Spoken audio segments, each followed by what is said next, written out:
जन्म का साथ है गुरुदेव तुम्हारा, गुरुदेव तुम्हारा।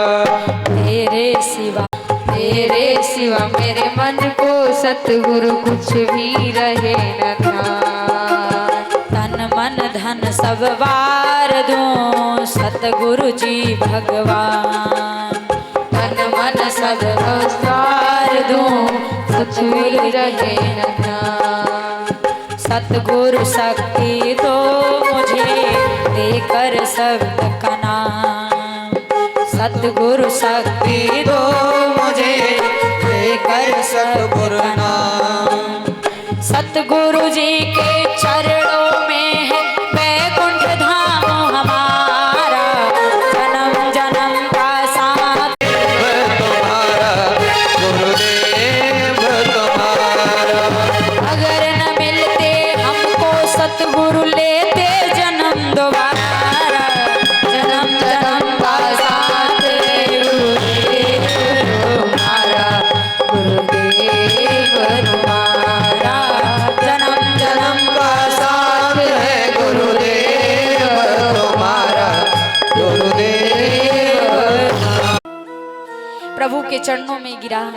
ब्रह्मा जी देख रहे थे कि प्रभु के चरण तो आकाश पाताल में एक कर रहे हैं। तुरंत चरण का स्नान करा के यानी चरण धुल के गंगा जल ले लेते हैं। यही गंगा जल वामन भगवान के चरणों से निकली हुई है और नहीं तो ऐसा अवसर मिलने वाला नहीं है। तुरंत अपने कमंडलों में चरणामृत रख लिया और राजा बलि भगवान का दर्शन किए, चरण में गिरे। और आज मेरे प्रभु ने एक पग से एक लोक को नाप लिया। दूसरा पग रखते हैं और तीसरा पग रखने का जगह ही नहीं, इतने लंबे चौड़े पैर हैं। तो राजा बलि से भगवान ने कहा अब क्या करें, अब तुम्हें रस्सी में बंधवाएं क्योंकि तुमने संकल्प लिया था कि 3 पग भूमि देने के लिए। तो राजा बलि ने कहा स्वामी एक बात बताओ, दान बड़ा होता है या दानी? तो भगवान ने कहा कि दानी बड़ा होता है, दान नहीं बड़ा होता। बोले तो भगवान मेरा सिर खाली है, तीसरा पग मेरे सिर पे रख के संकल्प को पूरा करो और इससे ज्यादा तो मेरे पास कुछ है ही नहीं, सब कुछ हमने आपको दे दिया। भगवान ने तीसरा पांव राजा बलि के सिर पे रखे और संकल्प को पूरा किए, यानी जो संकल्प करवाए थे अपना सब धन संपत्ति ले लिए और राजा बलि के भक्ति से प्रसन्नचित हुए। उन्होंने कहा राजा बलि तुम्हारी भक्ति से हमें बड़ी प्रसन्नता मिली और आज तुम जीते और मैं हारा, मैं चाहता हूँ तुम्हें कुछ देने के लिए। उन्होंने कहा भगवान हमें कुछ नहीं चाहिए, हमें आपने सब कुछ दे दिया, दर्शन दे दिया और कुछ नहीं चाहिए।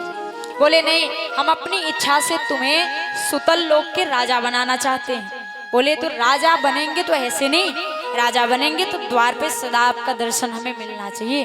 बोले इसका मतलब तुम अपना नौकर बना के हमें रखना चाहते, द्वार पे ही बैठे रहे।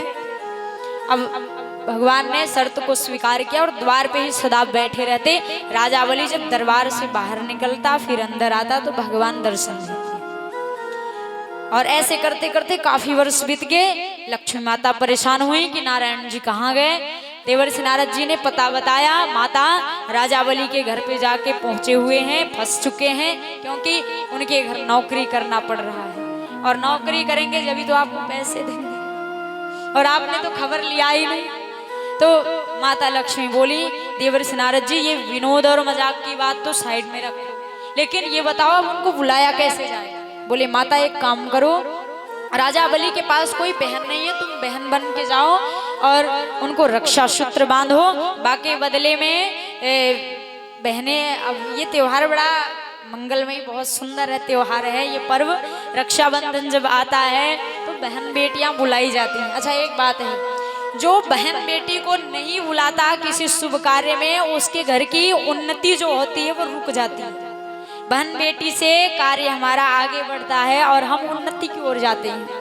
ये भाई बहन का इतना सुंदर प्यार है, प्रेम है कि एक चीज आप नहीं देखते कि जब ये त्योहार आता है तो बहनें एक एक महीने पहले से तैयारी करती हैं मायके जाने का।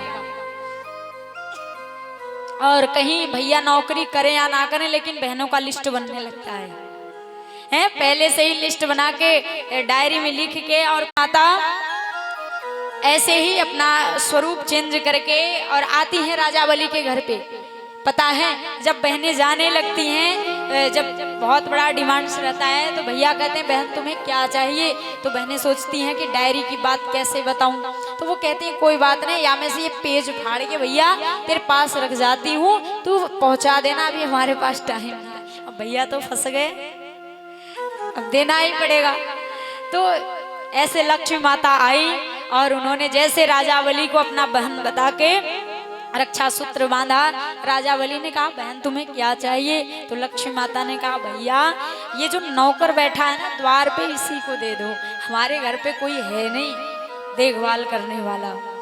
अब भगवान तो समझ गए ये हमारी लक्ष्मी माता है, उन्होंने इशारा कर दिया। लक्ष्मी माता नजरों से ऐसे ताकी तिरछी नजर में कि जहां जाते वहीं फंस जाते और चुपचाप यहाँ से निकल देना।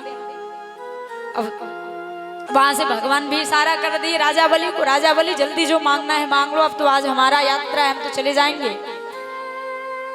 जैसे उन्होंने कहा कि जो द्वार पे नौकर बैठा है दे दो, इतने में राजा बलि मूर्छित होने लगे और तुरंत उन्होंने बोला कि हे देवी तुम अपने असली स्वरूप में आओ, तुम कौन हो, तुम मेरी बहन नहीं हो, एक साधारण बहन ऐसी मांग नहीं करती, तुम मेरी बहन नहीं हो, आज तुमने हमारे भगवान को ही मांग लिया। और इतने में लक्ष्मी माता थर थर कांपने लगी, अपने स्वरूप में आई लक्ष्मी माता, अपना दर्शन दी। राजा बलि चरणों में गिर गए, माता हमने तो तीनों लोग को देके लक्ष्मी से भ्रष्ट हो गए थे, लेकिन स्वयं लक्ष्मी माता चल के आ गई और हमारे नारायण भगवान आ गए, अब तो हमें कुछ नहीं चाहिए, अब आप बिल्कुल आप लेके जा सकती हैं, हम मना नहीं करेंगे। प्रभु को लेके ही लक्ष्मी माता जैसे चल दी तो इतने में राजा बलि गिर गए पृथ्वी पे, मूर्छित होने लगे, पूरे शरीर में पसीने पसीने आने लगे।